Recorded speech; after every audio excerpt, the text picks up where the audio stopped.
Saya lagi berada di belakang. Tujuan mau ke Gunung Kabuyutan atau Gunung Jublek. Tapi kalau di Google Map tuh situs zaman Tarumanagara. Jadi ada ciri ya. Banyak orang sini bilangnya Gunung Jublek karena seperti batu ulekan.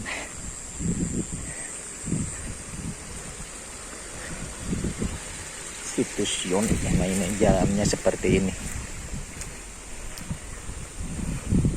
Lumayan naik bukit sebelah kiri saya ini, bukitnya sudah sebelah kiri. Kalau dari rumah cuma 3 menit. Kalau dari rumah saya 3 menit doang ke sini.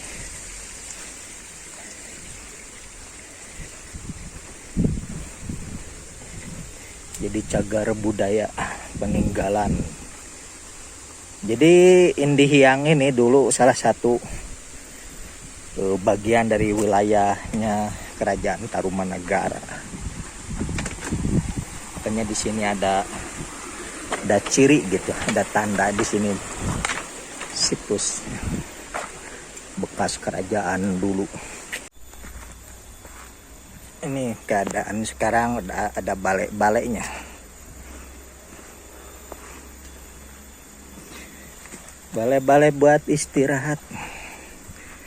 Karena ya ini udah jadi cagar budaya gitu ya. Jadi dipelihara ini.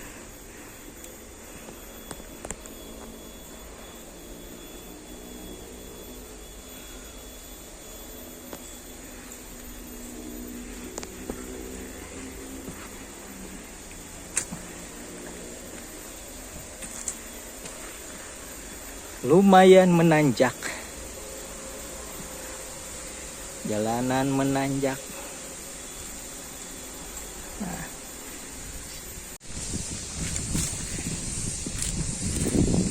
inilah keadaannya seperti ini. Suaka peninggalan sejarah purbakala. Nah, ini yang disebut Batu Jublek oleh penduduk sekitar, namanya. Jadi Gunung Kabuyutan. Ini area bekas tanda ciri yang dulu di Kecamatan Indihiyang sekarang ini bagian dari Kerajaan Tarumanagara. Jadi cirinya di sini nih.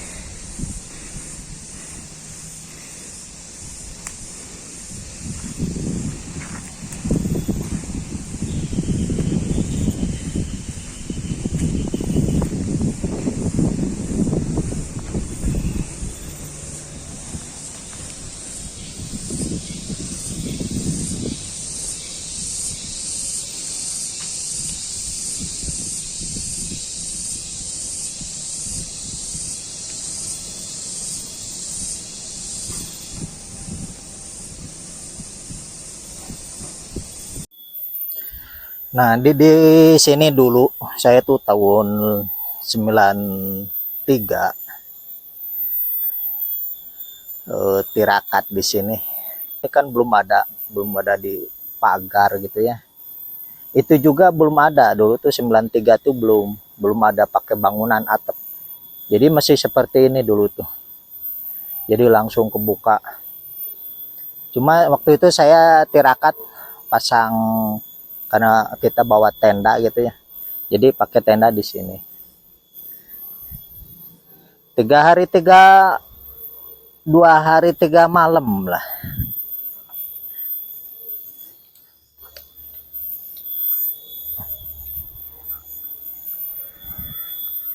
Tahun 93 saya pernah tirakat di sini. Ya lumayan lah, 2 hari 3 malam. Jadi dulu itu ini juga belum ada pagar, belum ada bangunan ini. Ini juga belum ada dulu tuh. Jadi langsung kebuka, alam kebuka, ini juga nggak ada pokoknya. Jadi saya pakai tenda karena bawa tenda ya, pakai terpal gitu, yang terpal biru itu. Jadi cuma misalnya kiri kanan ya tertutup, di depan belakang enggak gitu. Jadi di sini Pak, tuh pasangnya tuh di sebelah sini. Jadi hari pertama saya sehari semalam kan, sampai malam ada aurotnya, wirid-wirid gitu. Tidak ada kejadian apa-apa karena kita itu dari bawah kan ada sungai tadi yang kecil itu, jadi bawa air dari sono, nyiapin botol aqua yang banyak dulu tuh ya, untuk buat wudhu. Malam di sini, besoknya lagi 2 hari. Nah begitu malam ketiga, jadi sorenya maghrib ngambil air kan, wudhu dulu di bawah sambil ngambil air ke sini buat persiapan gitu kalau malam butuh air buat wudhu gitu ya. Bawa ke sini. Nah pas maghrib di bawah itu, karena perasaan di sini kok nggak ada petunjuk apa-apa gitu, nggak ada penampakan atau nggak ada apa-apa lah istilahnya, waktu 2 malam itu, 2 hari 2 malam itu. Jadi pas malam maghribnya mau ketiga gitu, saya di parit yang di bawah sebelum naik ke sini, saya melihat ada makhluk yang gunung sebelah baratnya lagi. Jadi sebelah sana tuh ada bukit lagi seperti ini, banyak pohon bambunya kalau di sana tuh yang sebelah barat. Saya melihat penampakan ya yang saya kira itu bangsa jenis beka lah gitu ya.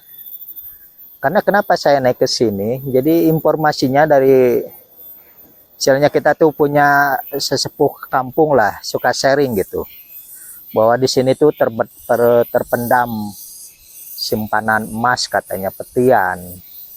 Jadi akhirnya saya coba, karena memang saya sebelum datang ke sini tuh udah mungkin secara ini diterawang dulu lah.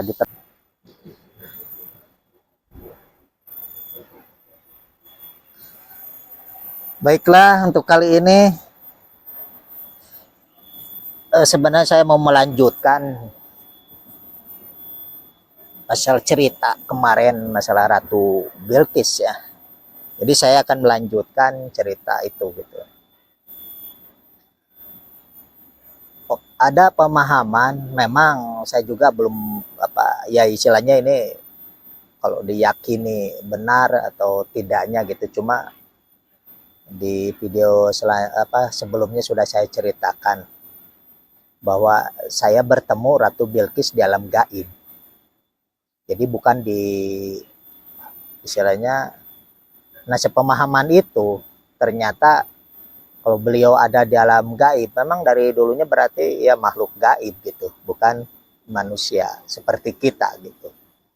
Jadi ya ini kan persepsi saya gitu. Termasuk guru kan istilahnya bertemu dengan menikah itu, kalau guru kan jelas menikah begitu dengan keluarga dari Ajrak itu, dengan Ratu Bilqis itu. Nah saya juga bertemu dengan beliau itu masih ada istilahnya. Karena kenapa? Ya argumen saya begini. Karena saya juga tahu gitu ya, pernah ada pengalaman masuk ke alam Jabarut gitu ya. Jadi kalau benar Ratu Bilqis tadinya itu seorang manusia, tapi toh sekarang kok ada di alam gaib, istilahnya seolah mimpin gitu ya, masih mimpin kerajaan para gaib, termasuk dari Galunggung kong induknya ke sana. Karena ini sebenarnya ini juga ciri sebenarnya dulu kenapa saya ngejar ke sini, bahwa di sini itu tersimpan benda-benda pusaka harta karunnya dari Ibu Ratu Galunggung gitu. Jadi salah satunya di sini disimpannya. Yang saya katakan tadi itu yang dijaganya oleh mata sakurilinya atau Banaspati gitu. Jadi waktu pertemuan dengan Ibu Ratu yang meminta di Galunggung itu, ketemu dengan harus rapat ke Ajrak, Ibu Ratu Bilqis di sana masih seorang ratu gitu. Kalau istilahnya beliau itu kan orang muslim lah, kalau manusia muslim kan meninggalnya harusnya ke alam barzah, ke alam kubur. Ya udah, itu tidak bisa ditemuin gitu, kecuali kalau kita masuk ke alam kubur. Saya juga tahu keadaannya alam kubur gimana, alam barzah gimana. Beda lagi alam Jabarut gimana. Jadi saya meyakini gitu bahwa Ratu Bilqis ini memang ada hubungan di dirinya itu seorang makhluk gaib gitu. Cuma memang kalau lihat ada pendapat-pendapat dari ulama-ulama juga sebenarnya bahwa ibunya Ibu Ratu Bilqis bangsa jin, tapi bapaknya bangsa manusia. Berarti setengah manusia, setengah bangsa gaib. Nah ini yang saya katakan bisa jadi beliau itu, kalau menurut saya ya, disebut orang yang silem itu gitu. Jadi ikut ke kerajaan ibunya yang di alam gaib. Gitu. Disebutnya siluman gitu. Nah kalau di alam Jabar juga kan kegiatan seperti di alam kita juga. Nggak ada beda gitu, seorang manusia sama jin sama, ada kegiatan, ada raja-raja gitu, termasuk makanya ada hubungan dengan Galunggung, kerajaan jin Galunggung gitu. Aduh ini ada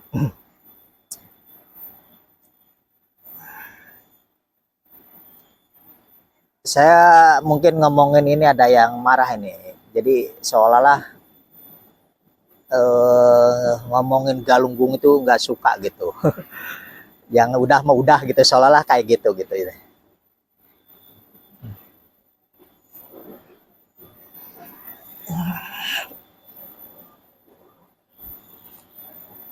Can nyaho aing shit.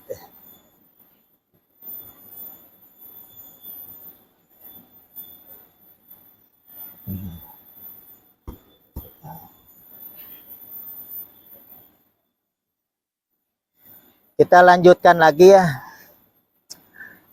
Karena kadang-kadang nih bangsa gaib juga dia tuh punya raja di alam gaib dan ada hubungan, mungkin secara ini hubungan kerja antara makhluk gaib dan makhluk dohir seperti manusia yang pernah misalnya melakukan persekutuan gitu. Jadi kadang-kadang si gaib ini melihat ke manusia yang dulu jadi raja yang pernah bersekutu gitu. Mengenalnya cuma itu. Padahal di alam manusia kan ada masa kurun waktu orang tuh umurnya sampai mungkin paling lama ibaratnya 70 tahun, 100 tahun gitu. Meninggal, ganti lagi gitu ya. Kalau bangsa gaib ini mereka tuh dari dulu tahunya orangnya itu sudah nggak ada. Padahal di alam manusia ini setiap abad, setiap masa ini berganti-ganti. Jadi begitu ini yang meninggal pasti diangkat khalifah baru gitu karena mungkin kalau di mereka udah belasan ribu, puluhan ribu tahun masih ada. Kalau manusia puluhan ribu mungkin udah berapa puluh keturunan. Jadi ada yang nggak kenal ke saya nih, ada yang nggak kenal gitu. Karena saya tuh gampang ini ngancurin ini kekuatan gaib yang walaupun tahun ini saya akui ini zaman Tarumanegara udah ratusan tahun gitu ya, 1000 tahun ke belakang gitu, udah lama lah istilahnya. Ini memang udah tua gitu sebenarnya. Cuma kadang-kadang mereka itu tahunya punya persahabatan dengan raja mereka dari bangsa manusia itu yang dulu yang sudah nggak ada sekarang gitu. Tapi dalam manusia estafet kepemimpinan jadi khalifah itu sebenarnya terus-terusan gitu. Terus-terusan berganti gitu. Nah itulah yang kurang dipahami. Kalau saya bisa nembus ke alam mereka gitu, mereka mengenalnya mungkin disitulah kalau orang istilahnya ke aping gitu ya. Ada yang awalnya bangsa yang sejaman dengan mereka, mereka pasti kenal karena melihat orang yang awalnya dulu itu pernah hidup di zaman mereka. Tapi begitu si yang ngawal ini nitis masuk, jadi yang dilihatnya badan kita ini gitu, nggak melihat bahwa titisan saya itu masih sebenarnya masih raja mereka sebenarnya yang nitis ke saya itu. Tapi ini ada yang nggak, mungkin ada yang nggak kenal gitu ya, nggak apa-apalah kita lanjut. Jadi sepemahaman saya masalah Ibu Ratu Bilqis itu gitu, ada dalam gaib karena saya ketemu gitu. Karena kenapa? Ciri-cirinya orang yang silem, jadi bangsa manusia, terus pergi ke alam Jabarut. Seolah di sana memang ada kehidupan melanjutkan kan, biasanya itu ada masa.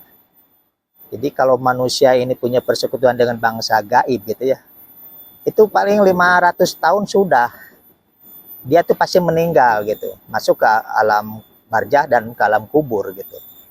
Jadi nggak ada kehidupan sampai beribu-ribu tahun gitu. Seolah-olah beribu-ribu tahun itu kan bangsa jin umurnya memang panjang gitu. Tapi kalau manusia yang bersekutu dengan gaib, dia masuk ke alam Jabarut. Itu kalau ukuran kita itu 500 tahun itu udah di sananya meninggal gitu. Jadi seolah-olah digambarkan manusia yang jadi siluman itu meninggalnya 2 kali. Pada yang disebut meninggal itu ketika manusia dari alam dunia masuk alam barzah dalam alam kubur. Nah sekarang kalau yang punya persekutuan dengan bangsa gaib, dia itu sebenarnya nggak pernah masuk ke alam kubur, tapi masuk langsung ke alam kajinan, ke alam Jabarut. Jadi sebenarnya belum meninggal. Waktu dulu juga belum meninggal. Jadi langsung dari alam dunia langsung ke alam gaib gitu ya, ke alam Jabarut, ke alam kajinan. Biasanya kan ada penjemputan gitu. Yang sebenarnya dari dulu juga belum meninggal. Karena belum waktunya. Cuma biasanya itu potong umur 5 tahun misalnya. Kalau saya ibaratnya umurnya 50 tahun, ada jatah sampai 55. Nah, begitu 50 tahun tuh saya tuh silem. Nah, di alam gaib ini yang 5 tahun itu di ukuran alam dunia, kalau kita balik lagi ke alam dunia ini, itu 500 tahun masanya, lamanya gitu. Jadi perbandingannya kalau di alam Jabarut yang paling bawah ini, jadi 1 harinya bandingan 100 hari. Jadi 5 tahun 500 tahun gitu. Beda lagi dengan urutan ukuran waktunya alam, mungkin secara ini alam Jabarut, alam malakut yang paling bawah gitu. Itu bisa perbandingannya 1 hari 1 malamnya tuh ada yang 1000 bulan ya di surat Al-Qadar itu kan 83 tahun lebih. Nah yang tertingginya di alam malakut kan ada sampai berapa tingkat ya, 7 tingkat, 7 lapis alam malakut. Itu di alam malakut yang tertinggi itu bisa jadi sehari semalamnya di sono bandingan di kitanya itu 1000 tahun. Nah ada lagi dari yang 1000 tahun perbandingannya yang paling tertinggi itu di alam malakut sehari semalamnya di sana 50.000 tahun ukuran kita. Kalau kita itu 50.000 tahun di sana baru sehari semalam. Misalnya di alam malak di alam lahut yang tertinggi alam ruh itu. Jadi kalau di alam malakut antara 83 tahun sampai 1000 tahun gitu. Masa jadi tiap lapisan itu beda-beda waktunya kalau ukuran dunia. Nah minimal biasanya kalau bangsa manusia itu yang silem pasti ke alam Jabarut, ke alam kajinan. Terus bandingannya sehari sama dengan perbandingan 100 hari gitu. Gimana cara kalau kita mau menembus ke alam itu? Seperti orang nih, ada pernah pengalaman teman saya dulu tuh. Dia tuh sakit secara lahiriah, dia tuh udah 40 hari sakit parah gitu, sampai seolah-olah seperti orang koma gitu ya. Jadi nggak sadar-sadar. Cuma kehidupan masih ada. Tapi begitu dia bangun cerita ke saya bahwa dia itu di sono jalan-jalan cuma setengah hari, dibawa eyang katanya. Cuma jalan-jalan diperlihatkan keraton, udah balik lagi, tengah hari juga udah pulang. Tapi dalam dohirnya kenapa sampai 40 hari? Karena keluarga yang ngerubutin ini masih ada gitu, jangan diapa-apain gitu. Sampai 40 hari baru dia sadar sendiri karena dia tuh pulang gitu, diantarin sama gaib yang bawa gitu. Nah itu bisa disebutkan kalau kita meraga sukma gitu ya. Jadi kesadaran kita terhilang, tapi si jasad ini langsung seperti orang tidur, tapi ruh kita atau nyawa kita yang keluar sukmanya. Istilahnya ngeraga sukma. Nah ini bisa lama. Di sana cuma berapa detik, di sininya mungkin berapa jam gitu ya perbandingannya. Nah kalau saya metodenya bukan seperti itu. Jadi ngeraga sukma dengan kesadaran begini. Jadi saya ada yang pergi tapi jasad ini sadar. Saya melihat kemana perginya kemana tuh saya tuh tahu. Jasad ini tahu. Penglihatan ini saya tahu gitu. Beda lagi yang ngeraga sukma yang seperti tidur, badannya seperti tidur tapi dia sebenarnya pergi. Nah itu bisa beda cara kerjanya gitu ya. Kalau dengan kesadaran walaupun baru kadang-kadang 5 menit, di sono bisa jadi 40 tahun kata perasaan. Padahal itu seolah kalau dibalik sebenarnya Nah inilah kuncinya, berarti waktu mi'rajnya baginda Nabi. Kan itu semalam juga enggak benar-benar semalaman sebenarnya. Cuma beberapa saat, tapi dia menjelajah langit, surga, neraka sampai bertemu dengan Allah itu enggak lama. Karena baginda Nabi itu dengan kesadaran gini gitu. Bukan tidur, bukan seperti ngeraga sukma orang pingsan dulu jasadnya, karena panca indera ini seolah tidak berfungsi seperti orang koma gitu. Nah yang meraga sukma seperti itu suka lama gitu perbedaannya. Nah kalau saya nerawang ke depan misalnya satu orang gitu, ini perjalanan kamu nanti bakal gimana, sebenarnya catatan di sana udah ada, ini ahli surga nerakanya udah bisa dilihat sekarang. Kalau kita lihatnya ke aras langsung, karena itu kurun waktunya di sana lebih dari 50.000 tahun gitu perbandingan sehari semalam. Kalau saya pergi dengan ngeraga sukma, pasti saya tuh di sininya mungkin berabad-abad kemudian baru sadar, padahal ke sana cuma jalan lihat pulang lagi, atau sehari semalam lah istilahnya di sana, mungkin di sini udah ribuan tahun. Nah itu yang terjadi seperti ke Ashabul Kahfi. Dia kan ditidurkan oleh Allah itu sampai 300 tahun. 300 tahun kesadaran dia, begitu sadar bangun kembali seolah perasaan cuma sangat setengah hari gitu. Seolah baru setengah hari. Saya kan tadi dikejar sama ini siang, sekarang udah sore gitu. Seolah baru setengah hari. Tapi begitu dihitung beda abad itu ternyata. Itu Ashabul Kahfi karena jasadnya ditidurkan. Nah ini yang perginya gitu. Sukmanya yang pergi, jasadnya tidur. Nah kondisi gitu pasti lama.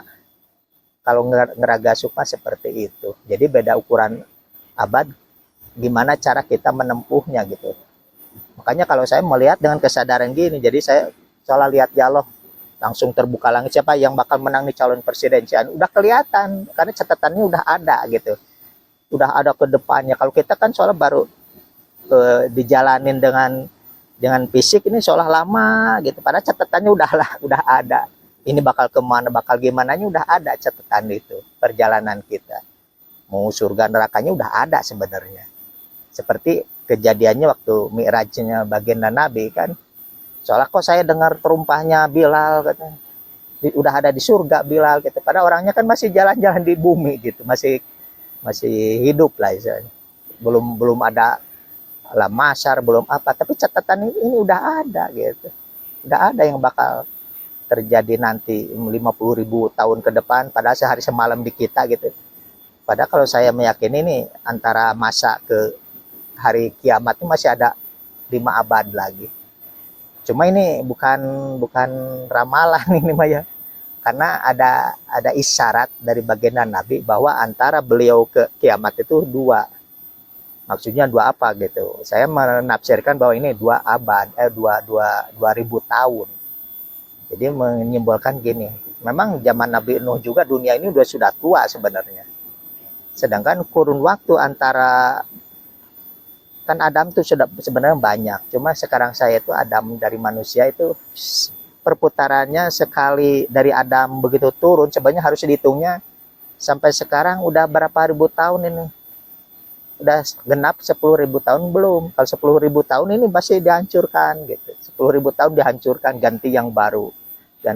Makanya banyak ditemukan fosil-fosil manusia purba, karena dulu juga udah ada Adam itu. Jadi bukan cuma Adam Hawa gitu sebenarnya, yang sepengetahuan saya gitu. Nah kembali lagi ya ke kurun Ratu Balkis itu yang. Nah memang saya itu baru dapat ya informasi ada orang yang pernah suka tirakat lah di pas, kalau di Galunggung ada pasir datar, ke sebelah baratnya ada Curug Cikahuripan. Dia tuh sering ziarahnya ke situ. Jadi sering menyepinya di situ, bahwa di situ ada seorang kerajaan yang dipimpin Ratu Balkis. Tapi itu bangsa kita gitu. Jadi ada Bilqis, ada Balkis sebenarnya itu yang jadi gitu. Jadi kerajaan Bilqis itu di Ajrak sepemahaman saya. Yang Balkis kata orang itu di Galunggung katanya. Jadi ada 2 nama sebenarnya, tapi dua-duanya sama makhluk gaib gitu ya. Makhluk gaib. Itu kembali lagi ke mungkin pendengar mau percaya yang mana gitu. Cuma kalau saya sendiri, saya pelaku ritual nembus ke alam itu bertemu dengan Ratu Bilqis, saya yakini beliau bangsa gaib gitu. Kalaupun disebut beliau itu seorang manusia tapi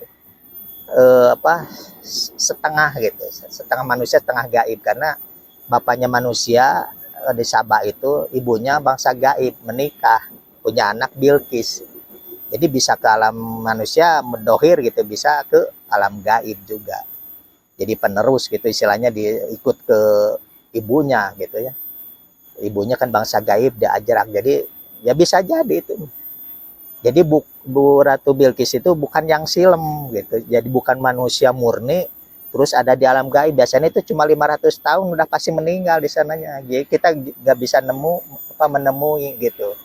Kalau ini masih ada gitu. Berarti beliau itu memang makhluk gaib. Kalau makhluk gaib itu pasti panjang-panjang usianya gitu. Bisa ribuan, puluhan ribu, belasan ribu tahun usianya kalau bangsa gaib. Jadi jangan istilahnya, walaupun kekeh gitu ya, nggak percaya apa yang saya bahas. Kalau saya bercerita sesuai dengan pengalaman, dan saya sendiri istilahnya mau alam mana, istilahnya bukannya sombong, karena karunia Allah telah diberikan, diperlihatkan ke saya sendiri yang ngalamin, bukan kata orang, bukan kata guru, bukan. Jadi saya pelaku ngejelajah alam-alam itu, jadi tahu kondisinya, tahu situasinya di alam ini begini, dan manusia yang istilahnya bisa lama itu di alam mana tinggalnya istilahnya. Kalau normalnya kan kita tuh manusia begitu meninggal, seperti Ratu Bilqis ibaratnya tahun 900 atau tahun 800-an meninggal, dia tuh langsung ke alam barzah, alam kubur, ya udah. Jadi saya pasti menemui beliau itu harusnya kan, kalau belum nggak sempurna dulu meninggalnya, mungkin di alam barzah bisa ditemuinya gitu. Sedangkan di alam barzah nggak seperti itu juga. Kalau beliau tuh ada di alam kubur karena meninggalnya normal, saya juga bisa nemuin di alam kubur gimana keadaannya gitu. Jadi yang saya paparkan ini berdasarkan sepengetahuan saya gitu, bukan kata orang. Jadi saya meyakini gitu hal-hal itu gitu. Dunia pergaiban saya sendiri yang penjelajahnya gitu. Kalau beliau bangsa gaib, saya meyakini dia panjang umur gitu. Sampai sekarang juga bisa masih memerintah, masih jadi seorang ratu gitu. Tapi kalau bangsa siluman, manusia yang pergi ke alam gaib itu ada jatah 500 tahun. Biasanya seperti itu gitu. Kecuali kalau dia itu perginya ke alam malakut, ke alam mana, seperti Nabi Khidir alaihissalam. Nabi Khidir alaihissalam, ibaratnya beliau kan hidup di sejaman dengan Nabi Ibrahim gitu ya, waktu kerajaan Zulkarnain jadi seorang patihnya gitu. Nah itu udah berapa ribu tahun sampai sekarang, karena beliau Nabi Khidir itu tinggalnya di alam malakut. Jadi bisa jadi alam malakut tingkat yang mana, mungkin kalau yang tingkat bawahnya, lapisan pertama, langit ke-1 lah istilahnya itu, 83 tahun yang sehari semalamnya kalau kita ukuran dunianya gitu. Kalau di sono bisa jadi Nabi Khidir ini lebih tinggi di langit, misalnya langit ke-7 gitu, yang sehari semalamnya bisa yang 1000 tahun gitu. Jadi wajar aja beliau ini masih bisa berkelana dengan sampai sekarang, istilahnya udah 6000 tahun lah istilahnya gitu ya. Usianya kalau diukur di zaman Nabi Ibrahim sampai sekarang gitu kan, ibaratnya gitu ya. Gak tau lah pastinya, tapi kalau beliau masih kelihatan seperti itu, bukan di alam Jabarut, beliau itu Nabi Khidir itu bukan di alam Jabarut, tapi di alam malakut. Nah cuma tingkatannya yang mana gitu, langit pertama di alam malakut yang kadar terbawahnya gitu, apa yang tertinggi ya. Kalau tertinggi mungkin sampai hari kiamat beliau itu masih ada gitu, masih panjang umur juga, karena beda ukuran waktu alam manusia sama alam itu gitu. Kalau saya meyakini beliau tuh, karena pernah ketemu mungkin 3 kali dengan Nabi Khidir, saya melihat ketemu gini, silaturahmi, bukan dalam mimpi juga itu. Ini benar-benar pure murni pengalaman saya gitu, bertemu dengan Nabi Khidir ya biasa gitu. Karena cuma saya nggak nelusuri makom beliau gitu. Jadi tinggalnya di istilahnya di langit kemana, di langit keberapa gitu. Cuma saya meyakini beliau berarti berada di alam malakut. Jadi tinggal di antara bisa ke alam dunia, menemui gitulah, menemui manusia, bisa juga tinggalnya di sono terus gitu. Cuma kan kali-kali ke istilahnya menemui seseorang orang soleh, para wali, karena kisah-kisah para sahabat juga ya pernah ditemuin kan, orang-orang soleh zaman dulu pernah ditemuin beberapa, banyak lah rata-rata, karena beliau itu pasti melantik seorang calon wali gitu, seorang soleh di dunia itu pasti begitu umur 40 tahun orang ahli ibadah itu pasti ditemuin gitu. Cuma kadang-kadang orang itu sadar nggak bahwa itu yang nemuin itu maupun merupakan seorang kakek atau siapa kan, inilah jadi kita nggak sadar bahwa kita pernah bertemu dengan Nabi Khidir gitu. Itu dipastikan itu pasti ditemui karena beliau tugasnya seperti itu gitu. Nah saya yakini beliau, kenapa kalau beliau istilahnya masih ada gitu di alam gaibnya juga, istilah bisa di ini ya, mungkin ke alam malakut perginya, bukan ke alam jabarut. Kalau ke alam jabarut cuma perbandingannya cuma 1 hari banding 100 gitu ya. Itulah yang saya kupas, bukan yang saya kekeh gitu seolah-olah menuduh gitu ya, Ratu Bilqis ini bukan manusia gitu, karena berdasarkan pengalaman saya menembus ke alam itu gitu. Dan saya gambarkan kalau manusia meninggal murni gitu ya, normal, pasti masuknya ke alam kubur, istirahat di alam di alam barzah, masuk ke alam kubur gitu. Jadi alam barzah ini sebenarnya alam antara. Jadi kalau yang meninggalnya nggak sempurna, nggak bisa ditetapkan, itu masih misalnya masih gentayangan, itu gentayangan tuh di alam barzah. Kalau udah masuk alam kubur udah istirahat, dia tuh tahu-tahu bangunnya nanti aja gitu.